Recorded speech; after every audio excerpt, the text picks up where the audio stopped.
যতগুলো সূরা আছে, কোন সূরা যদি নাজিল না হতো, গোটা কোরআনের আর কোনো কিছু যদি নাজিল না হইতো, তাও উম্মতের জন্য কোনো অসুবিধা ছিল না।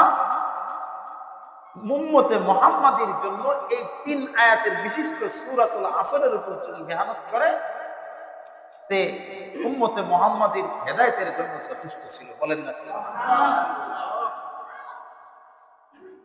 এত দামি সূরা সূরাতুল আসর। এই সূরাতুল আসরটা এত দামি সূরা, তাহলে এর ভিতরে আলোচনা যেটা আছে এটা কি দামি না হবে নাকি বেদামি হবে? কোনটা হবে? আলোচ্য বিষয়বস্তুটাও অত্যন্ত কি হবে?